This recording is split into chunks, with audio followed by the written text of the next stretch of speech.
What's going on, everybody? I'm Coach Jacob Cabazzuto with Cab Training. In this video, I'm going to share with you guys a full game speed session that I ran with my high school athletes. I'm going to show you guys which drills we focus on, roughly how many sets and reps we do of each exercise, and I'm going to give you kind of a breakdown of the order that I do things in, and just what we focus on with each drill that we do in an example game speed session.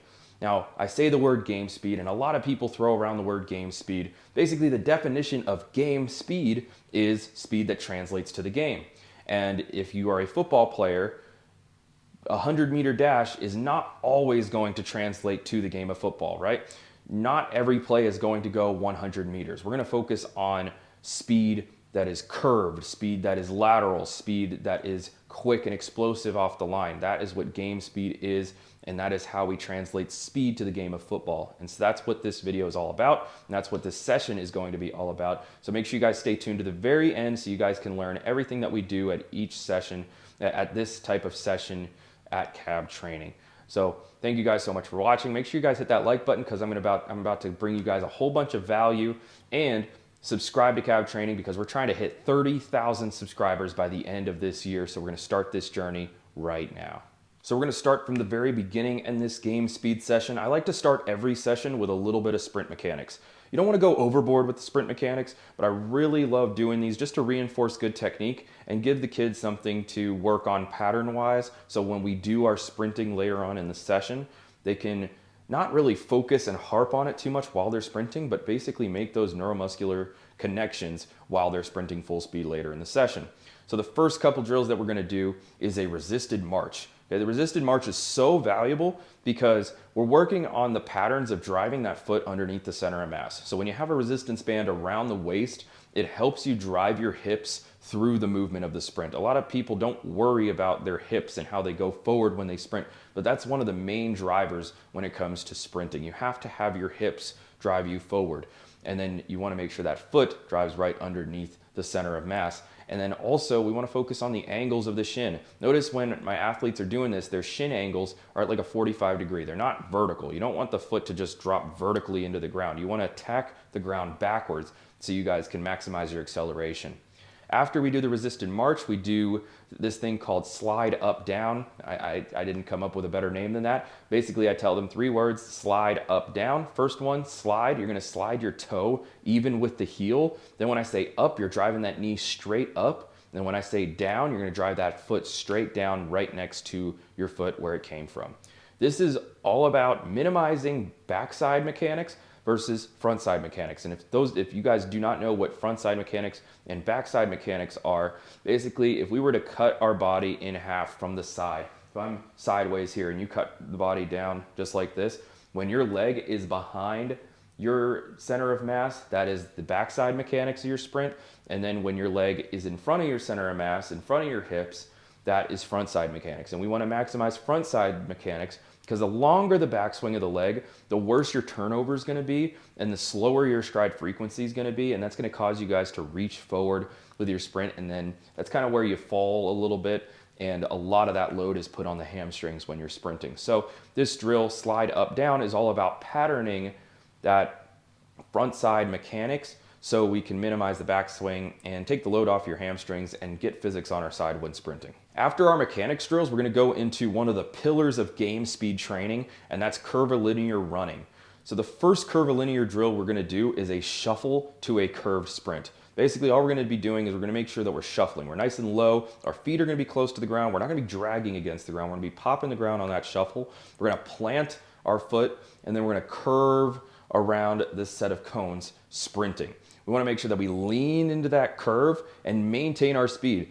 Those of you guys who are pass rushers or are linebackers who get around blocks, this is a great drill for you because we have to be able to get low and dip. That's one of the biggest things that Myles Garrett does an amazing job of when he's rushing the quarterback. He dips down really, really low for such a big guy, and this curvilinear sprint patterns that for us. When we dip down, we're leaning on that inside leg. That's going to be our stabilizer, and then that outside leg is going to be cycling through so we can maintain our speed while going around the curve. We're going to do this both directions 2 to 3 times, and then if you're a receiver or a tight end or a running back, this is a great drill to catch the football off of. We threw footballs to everybody here on this drill, but if you're an offensive player, this is a great drill to combine with a football catch. After our first curvilinear drill, we're gonna go back and start working on deceleration. Deceleration is basically the most important thing when it comes to change of direction, right? If we're trying to be really good sideline to sideline, if we're trying to be able to compete very well in this game that is a start and stop type of game, how well you can accelerate, how well you can decelerate, we have to work on deceleration. So deceleration is just basically being able to put on the brakes. This drill is a progression. We're gonna work on walking into a decel, and then jogging, and then sprinting into a decel. If with the athletes that I was working with in this session, some of them were doing very well when we were sprinting into the deceleration, where we're stopping at full speed, and then some of them were not doing very well. So we had to bring them down to a jog, bring them down to a walk. It's pretty simple. The better they get, the faster you can go at this drill. The key things that I'm looking for here is I'm looking for a low center of mass when we drop. I'm looking for force to be put in the ground.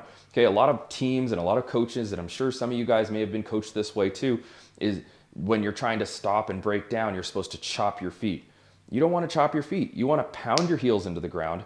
You want to get 2 to 3 really good hard steps so you can stop yourself quickly, and then roll up to your toes so you can restart again, right? That's what it's all about, is being able to stop quickly, right? If you're chopping your feet 20 times before you break down in front of someone, that takes a lot of time, and then worst comes to worst, you're probably gonna get stuck in the ground and get juked out. So we wanna make sure that we break really fast on this deceleration drill. So focus on going slow, mastering it at a certain speed first, then increasing that speed as you master it going forward. There's not a real specific number of reps that you should do for these. I like to do 2 or 3 with a walk, and then I do 2 or 3 with a jog, and then 2 or 3 with a sprint, but it could be as needed based on how good you are at this drill. So the biggest part of every game speed session is max effort sprinting. Doesn't always have to be timed. You would love to time sprints every single session. Sometimes you have not enough time to do that. In this session, we just worked on max effort curvilinear sprinting, and the best max effort curvilinear sprint that I like to do with the athletes that I train is called an S sprint. Basically, I line up a whole bunch of cones in an S type of formation, and we get them running around this curve. And the goal here is to maintain speed towards every direction that we go on this curve. So think of an S, we're curving left one time, we're curving right one time, and then we're finishing through. We want to make sure that we keep that same speed on both sides. And then I could kind of see, okay, he goes faster when leaning to his right. He goes faster when leaning to his left. And then you guys can kind of feel when you're running this drill, okay, I kind of suck when I'm curving to my left, or I kind of am not as fast as I should be when curving to my right. But again, we want to make sure that inside leg is the stabilizer, the outside leg is cycling through, and we're dipping our shoulder and leaning into that curve. Again, we're not always going to run in a straight line during a game. So this is very important to be able to weave through defenders, weave through blockers, and be able to run in different angles so you guys can have a better game speed. For those S sprints, I'd recommend 4 to 6 reps full speed. And if you're an offensive player, or if you just want to catch the ball during this drill, have someone throw a ball off the end of the curve to you. Make sure you guys go full speed and get a good amount of rest, roughly 30 to 45 seconds at least between each rep. So that's basically how I closed out this game speed session with my high school athletes. We do not have to destroy ourselves at every single session. We work on what we need to work on. We get faster, we improve our mechanics, we improve our fundamentals of change of direction and game speed, and we get out. It doesn't have to be that crazy, okay? When you guys are working on your speed and agility on your own, do not destroy yourself, because you're already going to get run a lot when you're with your team doing off-season conditioning, doing in-season conditioning. So when you're working on your own, don't destroy yourself, because your body does need time to rest and adapt and grow and improve. Hope this video helped you guys a lot. If you guys have any questions regarding this video, regarding the sets, reps, rest, or anything, please feel free to hit me up in the comments section below. I greatly appreciate you guys supporting this channel, and we're going to be continuing to post as much as possible this year. So make sure you guys hit that like button and subscribe, and let's get better today.